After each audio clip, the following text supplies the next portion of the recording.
on what part of the world you are living in. My name is Amber Bennett, and I am the Vice President of Marketing and Engagement with the American Herbal Products Association, commonly known as APA. We are the voice of the herbal products community and have taken a huge leadership role in the hemp and CBD marketplace. The supply chain in the cannabinoid category has come up several levels since the passing of the 2018 Farm Bill. Processors and manufacturers have enhanced their operating capabilities to provide the services that are needed for greater success. But more needs to be done, especially as it pertains to the industry regulatory practices. So without further ado, it's my honor to introduce my longtime friend and associate, Sheldon Baker. Sheldon is the CEO of the Baker Dillon Group, a foremost nutraceutical brand marketing firm who will moderate today's CBD panel and 3 leading industry experts. Sheldon, it's all yours. Great, Amber, thank you very much. Appreciate that warm introduction. And for those of you who don't know APA, the American Herbal Products Association, they are a great industry group in the nutraceutical industry. They have a very robust CBD and cannabis committee, and if you're not a member, you should give Amber, you can email you, Amber, or they can visit the website at ahpa.org, apa.org, and check out all the great things you're doing. So again, thank you very much, Amber. Appreciate it. Okay. Hello, everybody. It's great to be here and great to have you with us. If you are doing business in the CBD and hemp category or exploring opportunities, you've come to the right place today. I'm excited about today's program and the opportunity that NutriFight Today has given me to moderate this discussion. Why?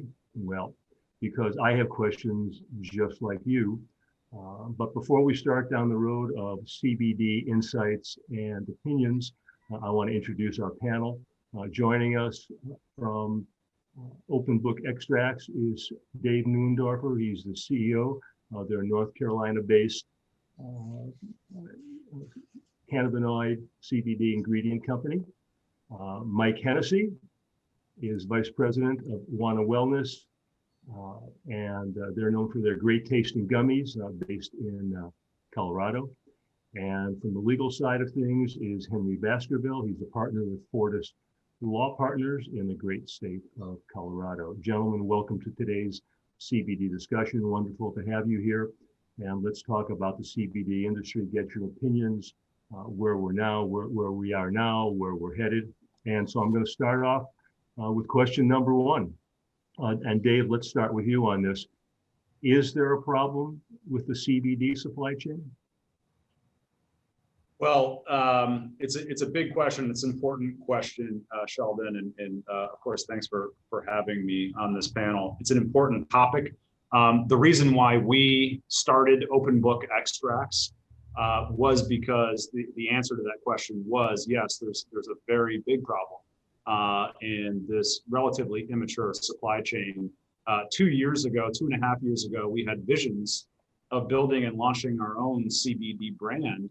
And we went looking for supply chain partners. And it was very hard for us to find the transparency, the traceability, the accuracy of documentation, the customer service that we needed to really enter the market.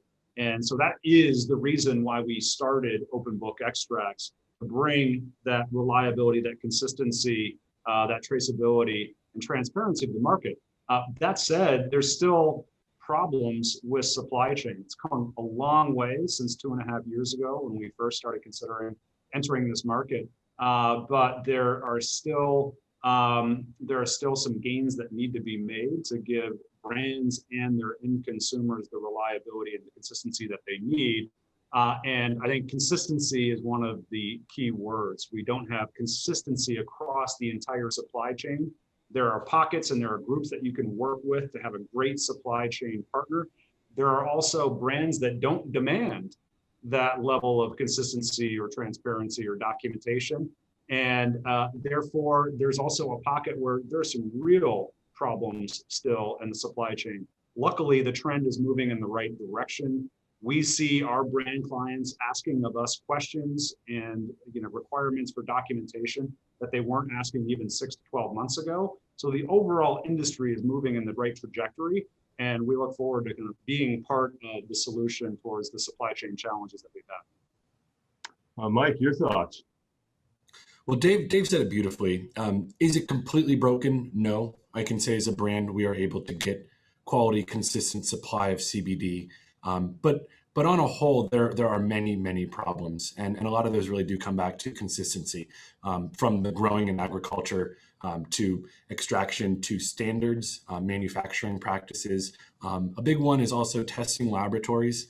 And significantly, it's the state to state differences in how all of this is being regulated and what those standards are. So what one state might call, consistent quality, once you bring it into Colorado or you bring it into Michigan, you bring it into another state, everything's changed for you as a business. And you're working with completely different rules around what is allowed and what is not allowed, how things are described and how things have been legislated. What is full spectrum and broad spectrum? Well, it depends on what state you're standing in. And these are all issues that can create quite a lot of problems for a brand to understand. And to Dave's point about consistency and quality, well, as a brand, when your primary ingredient changes in flavor and effect batch to batch, well, that's a huge problem. And I would identify that as one of the biggest things that CB needs to overcome to continue to grow. But it is moving in that direction. Okay.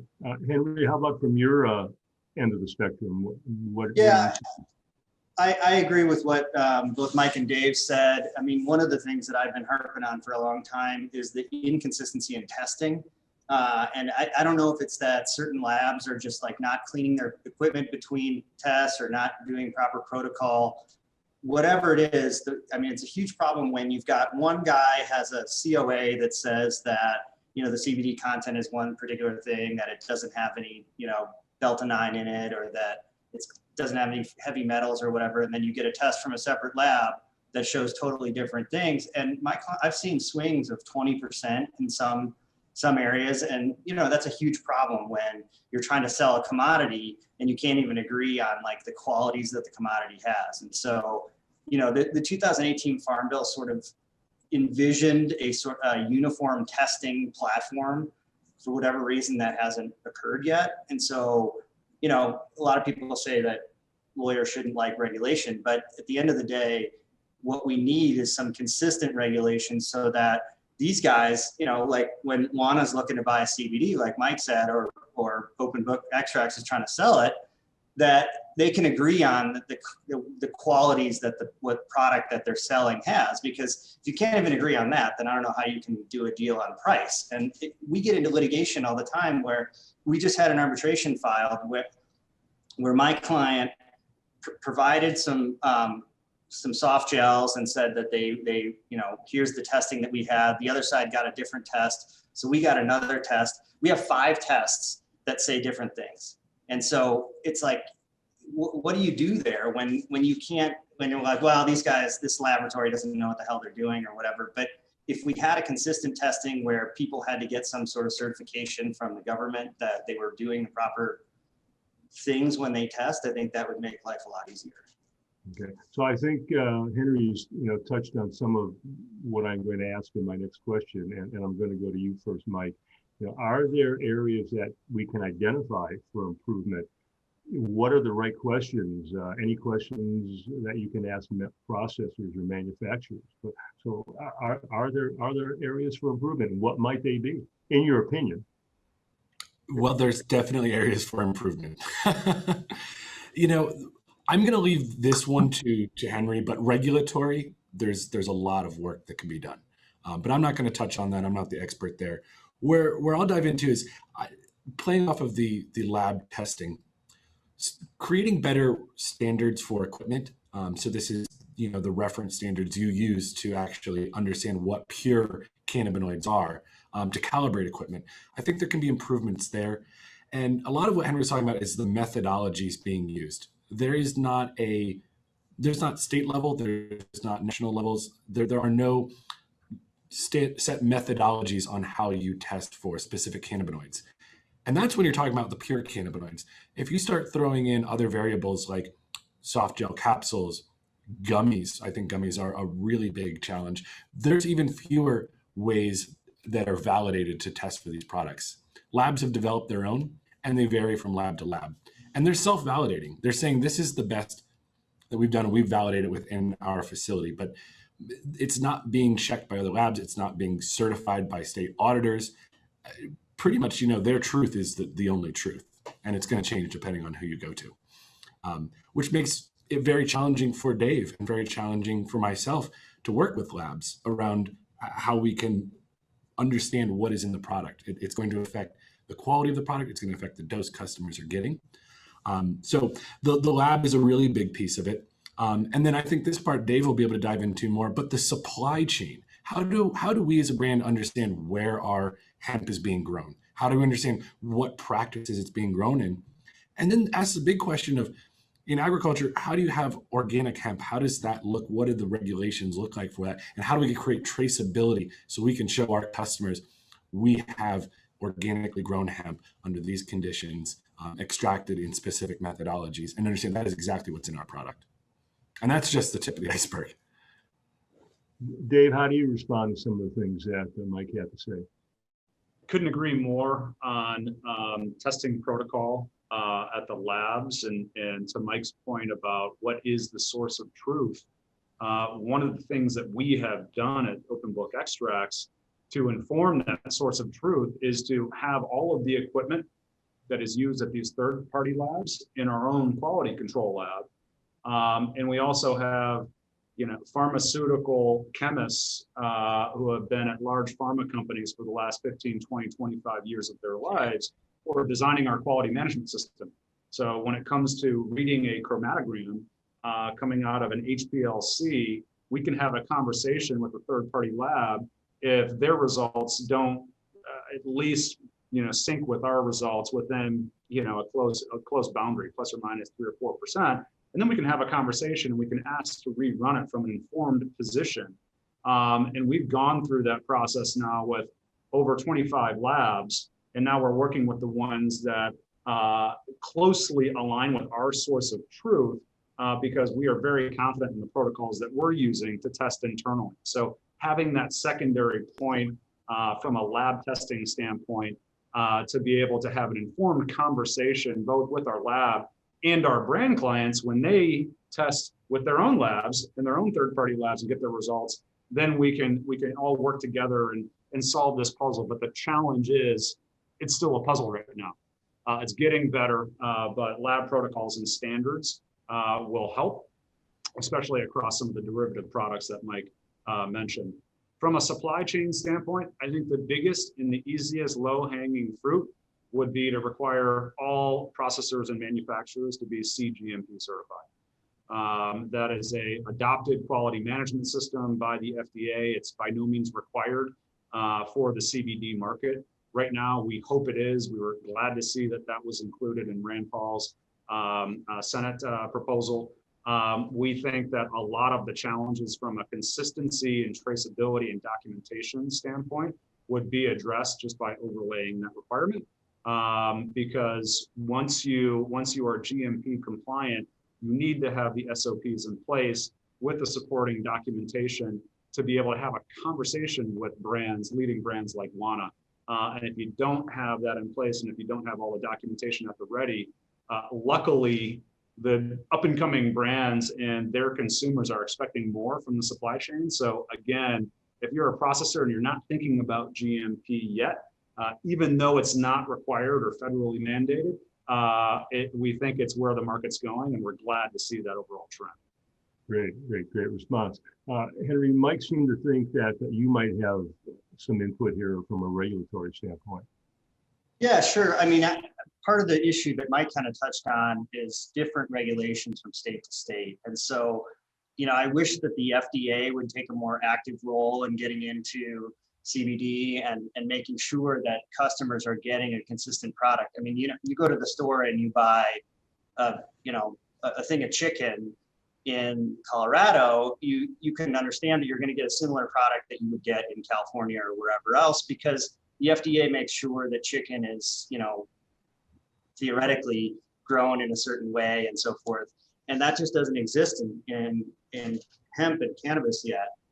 And so I wish there was a little more consistency, because what we're seeing now in the industry, these guys could probably, I bet Mike could tell more about this, is CBD has been around, it seems to me, and these guys probably, like, it's been around forever, and the new cool stuff are the minor cannabinoids. But there's a lot of the market that is just kind of getting into it. And from what I understand, the biggest buyers of CBD right now are women in their 40s. And so what they want is to be able to buy a product where they understand that when they take the product, they're not going to get high because it's hot. They're going to get the consistency that they want. They're going to be sure that it's safe. And when you have, Wana doesn't do this. They have a good supply chain, and Open Book Extracts, of course, you can trust as well. But when you have other companies who are just trying to, like, find CBD wherever, and maybe they're buying isolate or distillate from somebody who's not doing the proper things, then batches can vary from place to place, from consistency.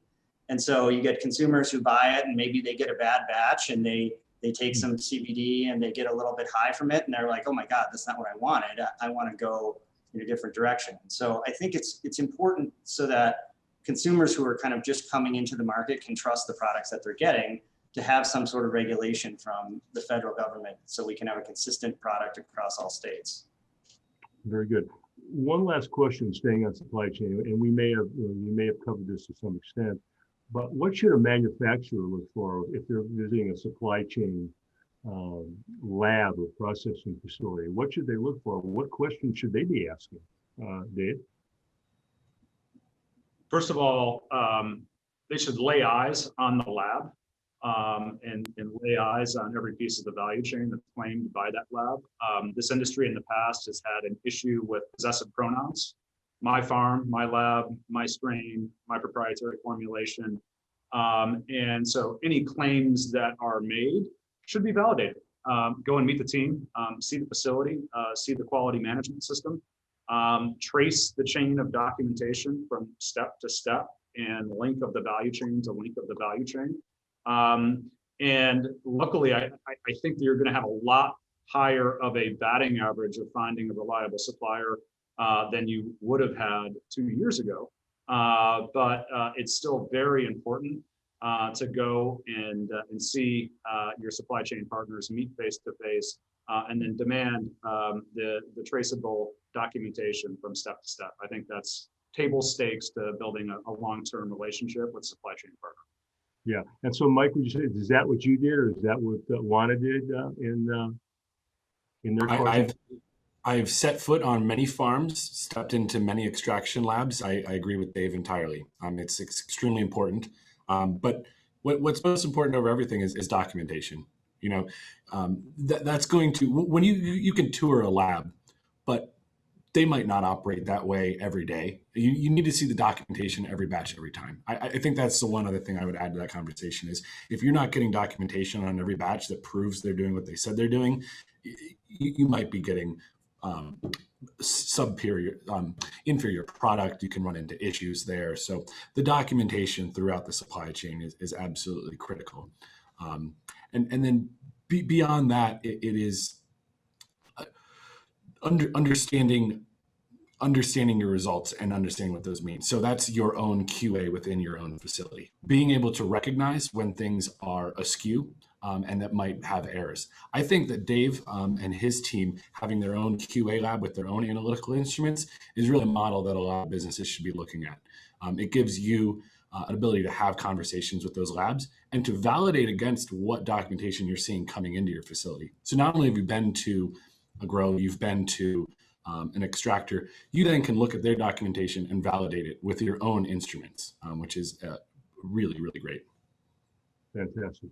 So we're going to move on now. We're going to look specifically now at regulatory, and I know we've covered a little bit, Henry's covered a little bit of it, but what is the state of affairs from a regulatory standpoint these days as it pertains to CBD? Henry? Well, I think we're seeing some more regulatory action from the FDA and the FTC in terms of making false claims about CBD, which I think is fantastic.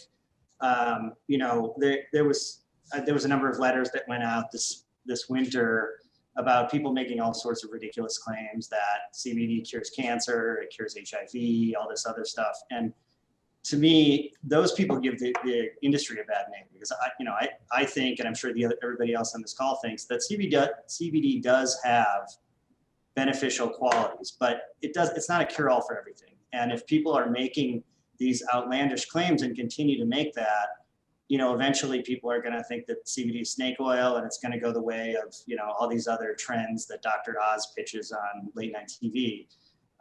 So I'm glad to see that the FTC is finally stepping in and taking some action against those sorts of claims.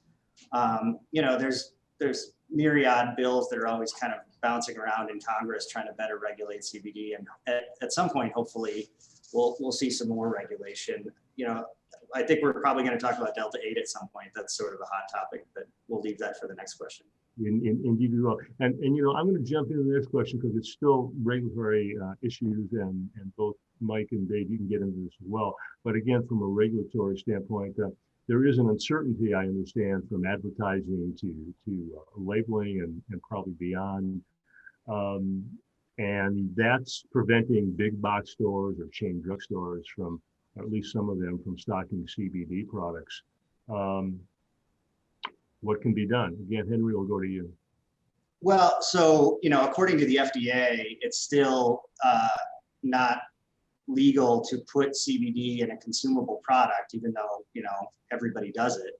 And so I think that's why you don't see, you could put hemp extract into products and certain other things, as Mike can tell you, but you're not supposed to be putting CBD into consumable products. So that's why you don't see those types of products at Walgreens or Target or whatever else. And all you will see there, like a hemp seed oil lotion.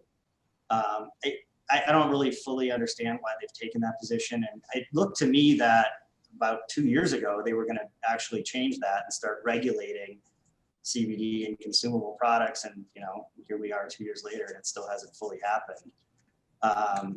So I would like to see some more regulation in that respect. So again, people, can feel comfortable with the products they're buying and that they're consistent and that they've been checked by regulators. Yeah, Mike, so how does Wana work around that? Not to say avoiding it, but how do you approach something like that? It's a very good question, and Henry was already starting to allude to the answer there.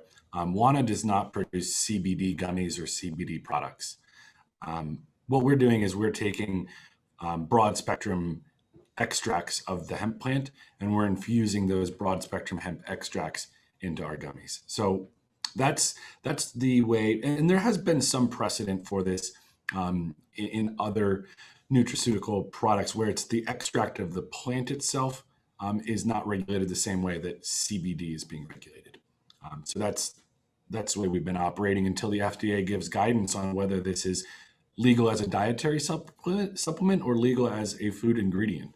I would say that the tea leaves are probably saying more dietary supplement, which I think would be a good thing for the industry, but really we need a decision from the FDA. That's going to really open up the doors for Wana and other brands and for Dave's business. We are getting into retailers, but even our workaround as a hemp extract doesn't always work for the big box stores. They're just playing a much more conservative take on things and are waiting for the FDA to give official guidance. Very good. Dave, thoughts, feelings about what Henry and Mike have to say? Look, the FDA is in a tough spot. They have this prescription drug preclusion because GW Pharma's primary active that they went into clinical trials with and marketed was CBD isolate, right? And so if CBD isolate was not in use in commerce as a consumer product prior to those clinicals starting, then it has to only go the pharmaceutical route. Well, as we all know, CBD products were being sold prior to 2013 or 2014, whenever GW started, but they weren't being sold in a federally legal market. And so they kind of painted themselves into a corner. They're asking for more research from the industry. I agree with Mike that there's a lot more clarity on full plant or broad spectrum products from the extract side. But I do see this being a two-step process. I think we'll have a dietary supplement regime for CBD, even in isolate form, probably with some concentration cap, which is going to be orders of magnitude from the pharmaceutical concentrations that are being sold in the GW Pharma pharmaceutical drug Epidiolex. And then I think step 2 will then be food and drug additives. One thing that I'll say there is it's a bit of a chicken and the egg problem, right? Because I think there would be a lot more research conducted by companies like ours, and we are investing in this research to respond to the FDA's request for it. But we need to know that the FDA is going to honor a new dietary ingredient process or a full GRAS process, generally regarded as safe for some of these ingredients that we are producing, in order to make that investment into the research. So if we know that there's an end point that we all can agree to, or at least the process that's been accepted by the NDA, I think they will get a lot more research from the companies who have a vested interest and the consumers who have a vested interest in being able to find safe, reliable products that help with their own personal health and wellness. Do you think that, what you just stated there, Dave, that we could see some of those changes, say, a year from now, or do you think we're farther out? I think we'll see. My sense, and look, I don't have any sway on the hill, and so I don't have the crystal ball. But what I am seeing is large CPG companies and large nutraceutical companies starting their R&D processes, starting their product formulation processes, reaching out and re-engaging with us at OBX, despite the fact that we've been in contact with them for the last year and a half. So the fact that these large companies, many of them public companies, have compliance departments that are starting to allow them to engage in R&D in preparation for the dietary supplement regime, which I think they all agree with, it tells me that I think we're within a year of having that breakthrough. But I do want to reinforce now that the FDA has been utilizing enforcement discretion. And so as long as you're a brand using these active inputs into your products, as long as you're not making unfounded or irresponsible health claims, there's a thriving business here. And there are successful brands that are operating in that regime. But I do think that we're going to be within 12 months of dietary supplement treatment for CBD. And I think that's going to generate a tidal wave of interest from large household brands and leading sophisticated both THC and CBD brands who are already in the space. Very good. Mike, if you can share, what is Wana doing in their preparedness for, say, a year from now, even 2 years from now, getting ready for any regulatory changes? We're, as a brand, we're a bit of playing a waiting game. It would be, I think, a mistake for us to start developing. I think when Dave's talking about larger companies starting their development process, I think they're getting up to the point where Wana's at now. If we start developing beyond, I think, what we've already done with our products, we're going to be guessing, and that could really shoot us in the foot. So what we're doing is we're keeping our eyes and ears open. We have a lot of products, on the shelf in R&D that are ready to be deployed, depending on how things shake out. But I think what we're doing more so is looking at what research is being done. I think that's what the FDA is waiting on before. We keep saying FDA needs to do this, FDA needs to do this. They're waiting on researchers. We could point to the FDA and say, why don't you do your own research? But they're waiting for researchers to pull data on CBD and specifically safety data.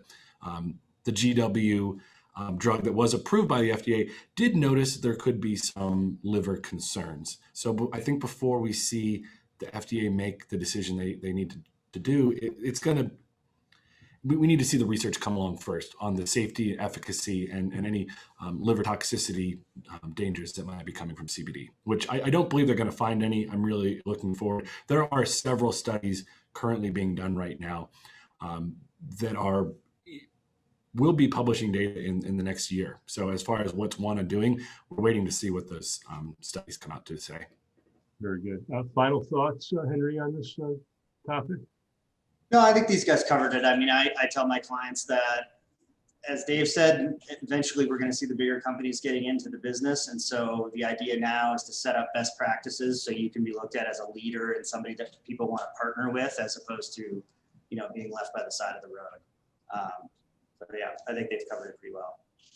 Very good. Henry, I'm going to go to another question. I'm going to stay with you on this to start us off. Why do you think there is such a divide still in the U.S. when it comes to CBD and cannabis? Other than people thinking they're going to get high and they don't want to get high. Well, I think that's really the main issue is that, it seems to us in the industry that there's a pretty clear distinction between CBD and Delta-9 THC, but I think there's a lot of, in the general population, there's a significant misunderstanding about the industry. I mean, I was talking to a friend of mine the other day who, back in college and thereafter, he and I used to, be pretty familiar with cannabis. And he was asking me about whether he could use a salve on his knee that contains CBD in it and whether he'd get high from that. And I was just shocked at somebody who I thought was pretty familiar with the plant and had a pretty good understanding of how it worked, didn't understand that a salve with no THC in it is not going to get you high. And so that really led me to look at this, say, there's much more misunderstanding in the industry than we recognize. I mean, to many people, it's still a very nascent product that they don't fully understand the distinction between CBD and, THC and what, smoking joints and so forth. And so I think that's the biggest misnomer, is that people don't understand that CBD is really a wellness product more than anything else, rather than a recreational one. Yeah. So I'm going to kind of jump to another question that kind of brings it all together. So according to a Progressive Growth survey, a recent survey, less than 60% of Americans do not understand the health and wellness benefits of CBD, as you just stated, Henry. So going back to Mike, first, what can Wana do to help educate customers? What are you doing? Education is obviously the answer here, and that can be challenging because as a brand, we don't have quite the ability to do the same sort of national level advertising. So if big box stores aren't necessarily interested in selling your product, it means big publications aren't necessarily interested in advertising or education campaigns. CBD brands want to get their message out with. So we're focused on smaller channels of education, newsletters, but it truly is just continuing to get that message out as best we can. And these aren't complex topics. It's CBD doesn't get you high, THC does, and that these are different things and that they are in different markets and different products. So it's an easy message. It's trying to find the audience for it and getting a big enough platform for it. And again, some of that will change with regulatory. As we are allowed to and companies are willing to work with CBD more, our loudspeaker microphone gets bigger, we can speak to larger and larger audiences. Very good. And Dave, open book extracts, as a supplier, you don't have a retail product, you don't have brands per se as Wana would. And I know you've started to reach out. I know you're doing starting to do a lot of PR in the trades, but you're also now starting to reach out to the consumer marketplace and trying to educate them. So that may be because you are a supplier, it gives you that advantage to jumpstart the education, if you will.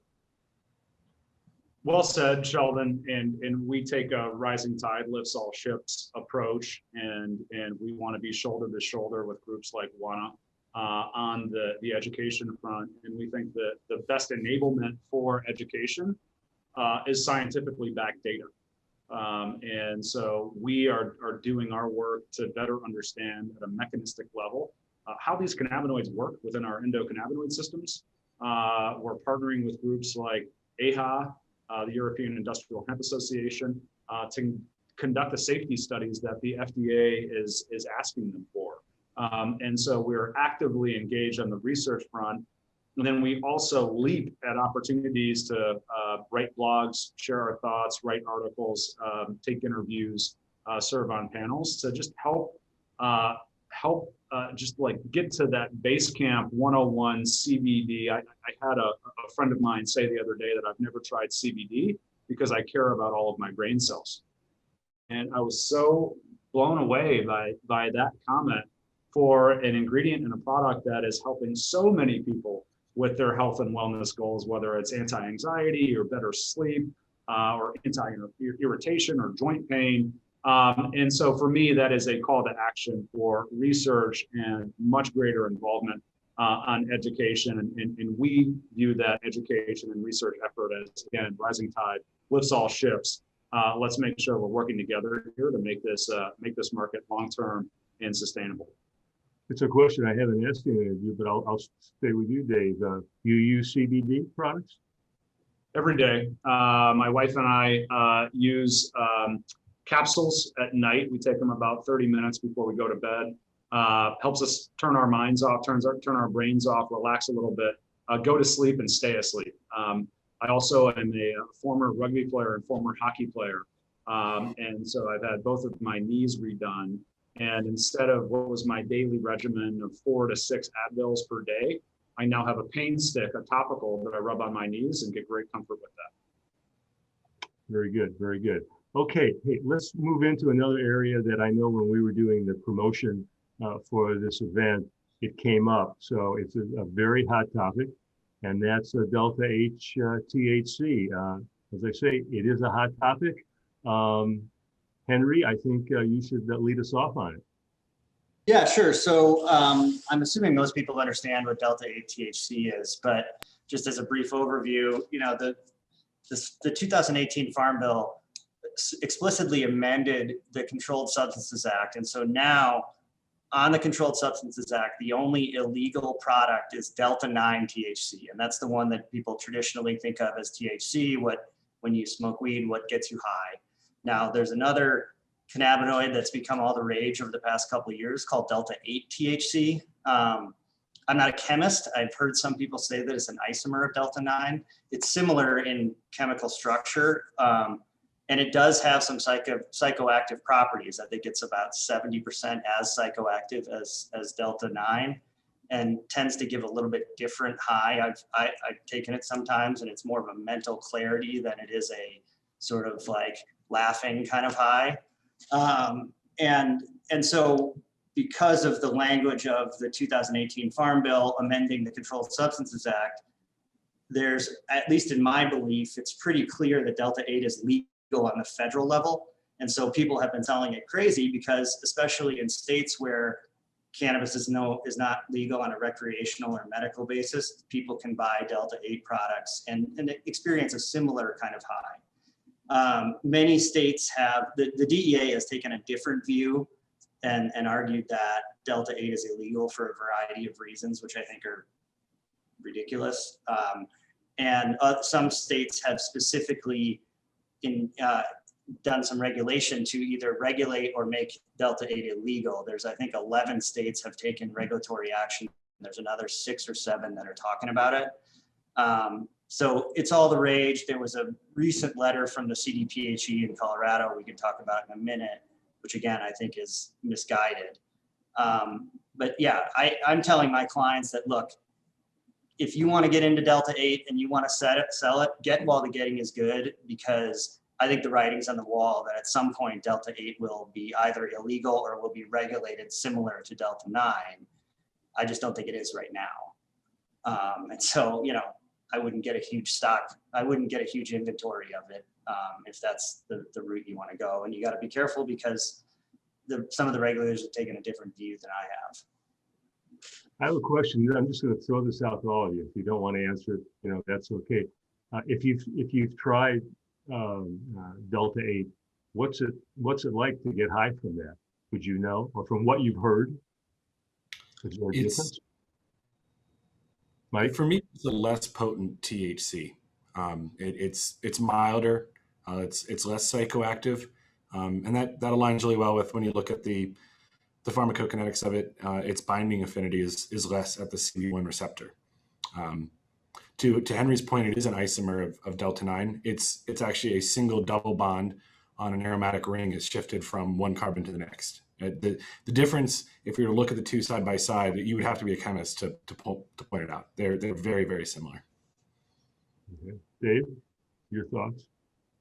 Yeah, I think it's that's aptly described. I've heard from 30% to 70% of the effect of a delta 9 and more of a body and less of a head high. I don't know what number is right, but I think from our standpoint, we have decided not to produce and manufacture delta 8. Because I do think it's going to be a loophole that gets closed. So we don't want to invest a lot of time and energy into developing methods for it. But the bigger problem for us is that most of the delta 8 you see in the market and the COAs that you see, the maximum purity that you'll find is like 95 or 96%. And there's a lot of uncharacterized elements of a delta 8. If you have 4% of something, you know, if I'm a consumer, I want to know what that something is before I put it in my body. And what we've found is that sometimes, not all the time, but most of the time, sometimes a lot of the unknown is actually delta 9. And it's delta 9 that's greater than 0.3%. So that kicks it into a very clear range. Hey, this is illegal by the reading of the 2018 Farm Bill. And so it's something that we have a lot of conversations about it. A lot of our clients ask us about it. Per the rising tide lifts all ships, we pick up the phone and we call Henry and we call Mike and we call Nancy and say, hey, what are your guys' thoughts on this? And I think across the board, the consistent feedback that we've gotten is, hey, it's temporary, it's a loophole, and I think that there are going to be some companies that are made an example of, for leaning heavily into delta 8, because it does get you high, and there isn't the same protocol for safety, especially as it relates to making sure that there's no diversion or there's no taking delta 8 into, a teenager or youth's hands.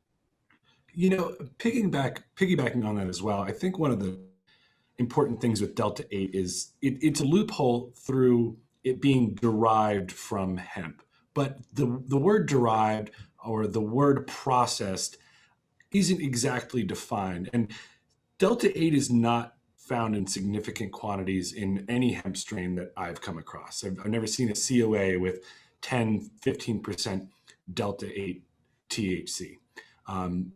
Delta 8 that you're finding for sale at reasonable market prices is being chemically converted from CBD.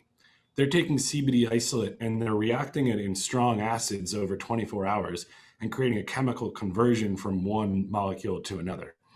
At that point, it starts to raise some questions in my mind is that actually a hemp extract, or are you synthetically creating a new molecule? It could be found on the plant, but I think most research says that delta 8 found on plants was chemically converted by UV light. You can find it in smoke from smoked cannabis. It can be converted by heat. But the biosynthetic process in cannabis and in hemp doesn't look like it's producing delta 8 THC.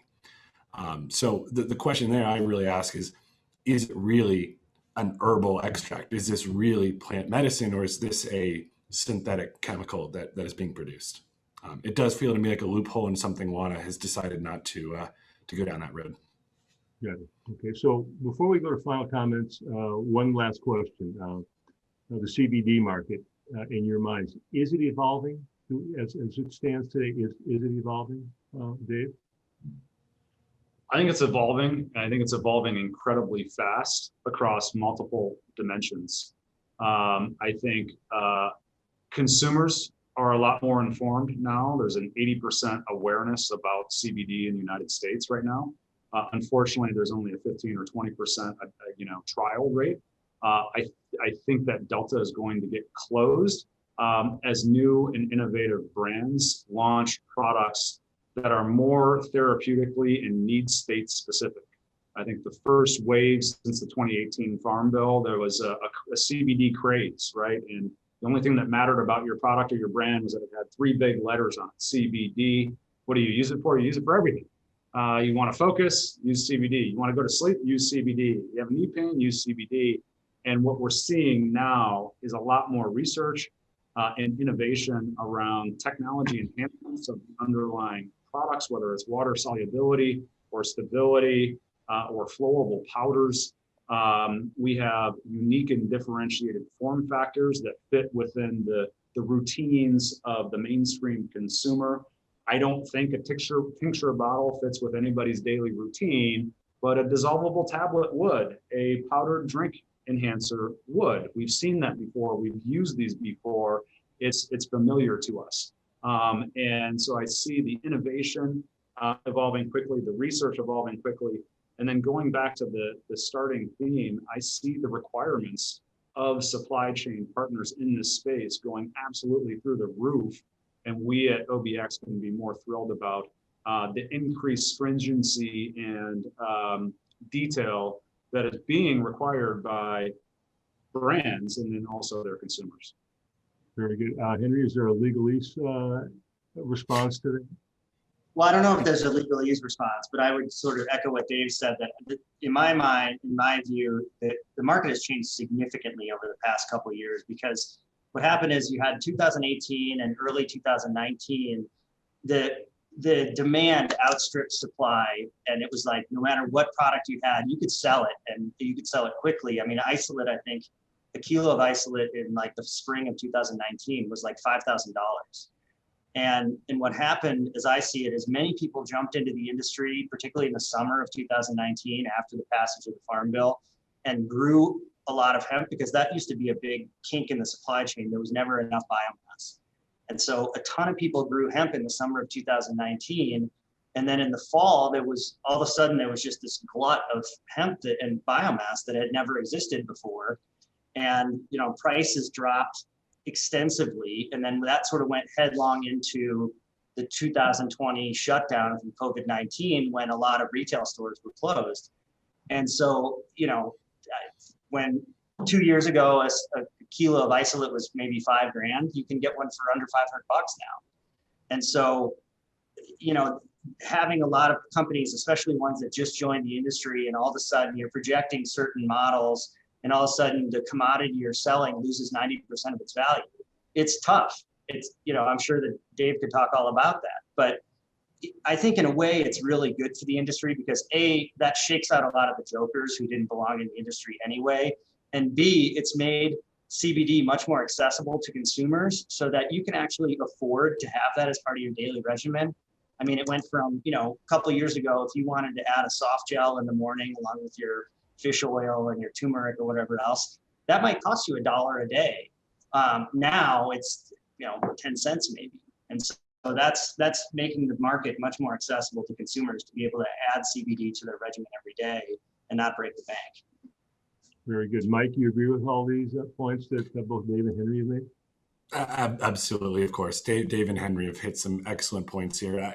You know, we've brought up a lot of areas for improvement, and I guess my point about evolution and evolving here is that every one of those points is being worked on by many actors, and good actors throughout the industry right now.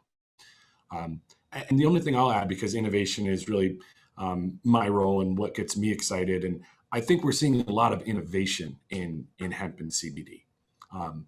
Delta 8 in many ways was an innovation, and maybe it went down a track that was a little bit of a gray area, but there's also a lot of very clear with things like CBG and CBN, these other minor cannabinoids, things that Dave and team over there have been pioneering for years. You're going to start seeing these included in products. You're going to start seeing the range of products get more nuanced. And instead of having, here's your focus product, here's your sleep product, and they're all the same thing, just different marketing labels, we're going to start seeing those product formulations change for effect, making products more beneficial and more useful for many more people. Very good. So lots of evolution in the space. Very good. Yes. So do you have some time here? Stick around. We can do a few questions. We have a couple questions here. Yes. Okay. How do you compare a digital supply chain with a traditional supply chain model? Dave, do you understand that question? Or how do you answer it? How do you compare the digital supply chain with the traditional supply chain? I'm not sure I fully understand the question, but perhaps the question is it in the time of COVID, where you're relying much more on a digital or virtual connection in between links of the supply chain relative to, the olden days where you would go and spend time and walk through and see the production processes. Does anybody else think that's the questions being asked, or am I off base here? No, I think so too, Dave. The digital supply chain part was a little confusing to me, but I think that is what the question. Yeah, and so going back to Mike's point, I mean, I think it makes the need for documentation all the more important, to be able to actually have the documentation that validates every step, but even across multiple batches and multiple orders, ensuring that same documentation and that same quality management system and QA system is in place.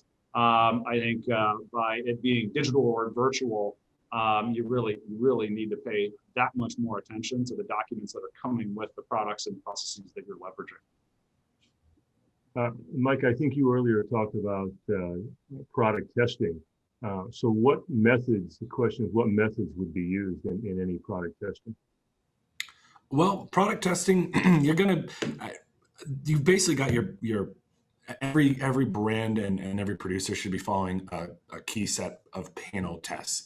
I won't get into the exact instrumentation on those too much. Generally they're going to be using gas chromatography, high pressure liquid chromatography, mass spectrometry. Those are going to be the equipment. But you want to be testing for contaminants. You want to test for microbes, yeast, mold, heavy metals.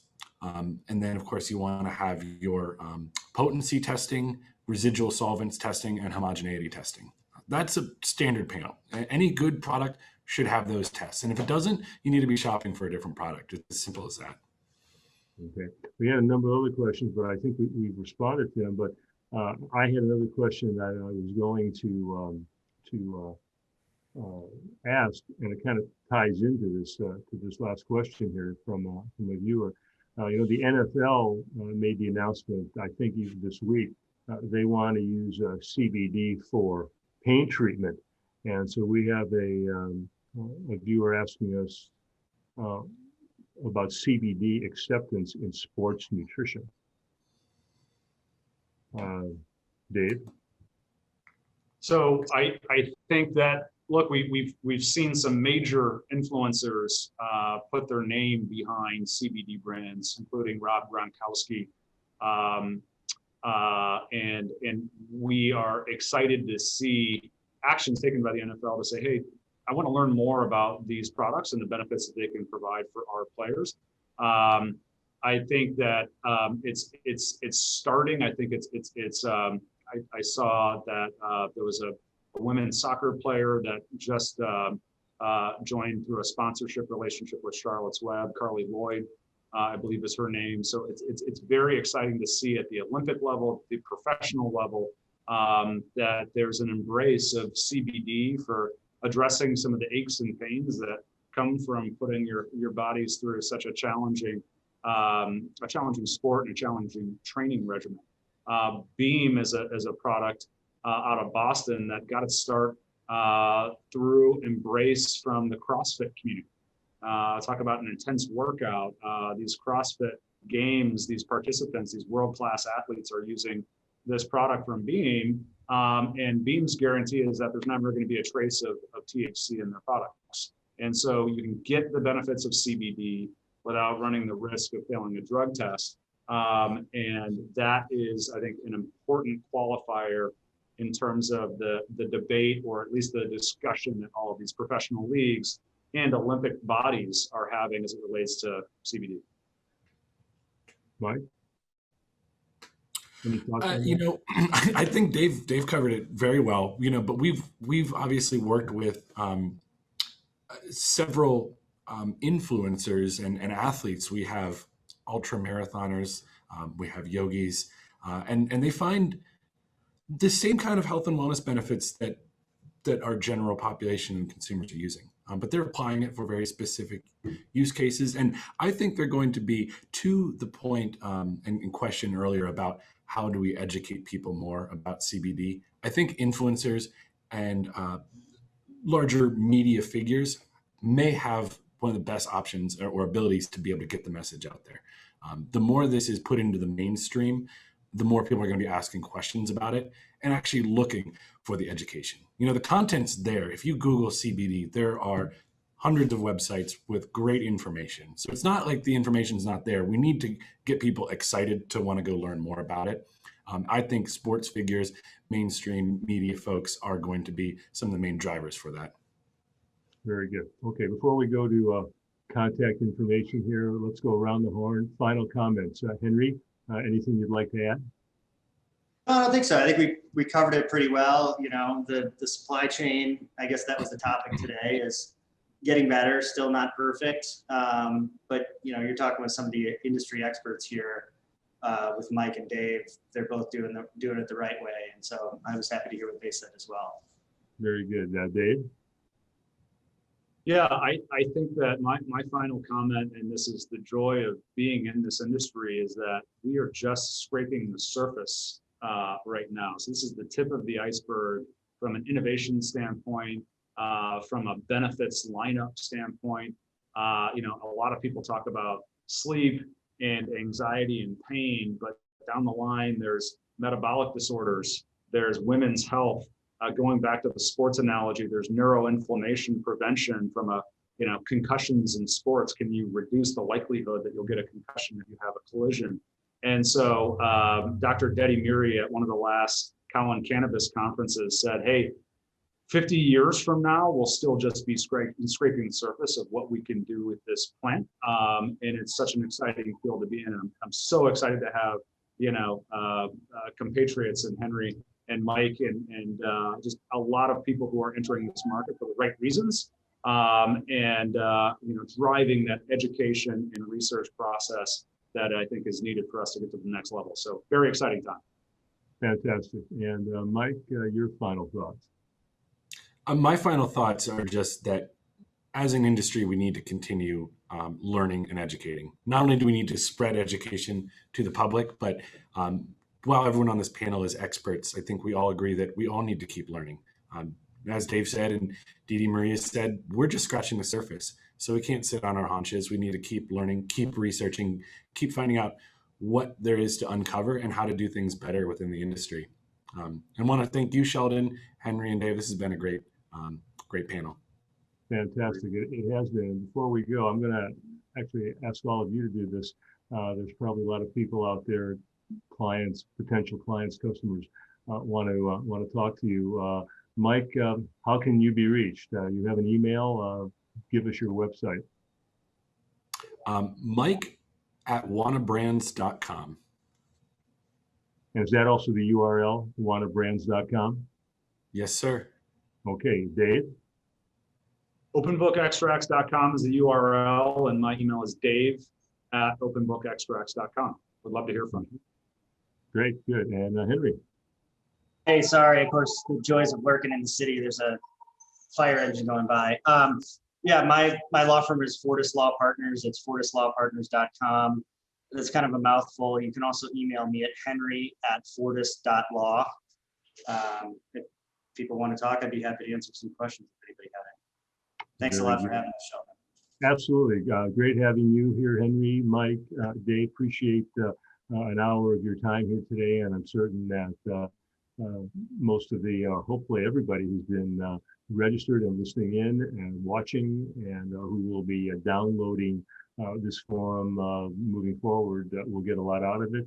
I also want to thank Nutrify Today for allowing me to host and select 3 real experts from the cannabis and hemp industry and various aspects of it. So I'm Sheldon Baker.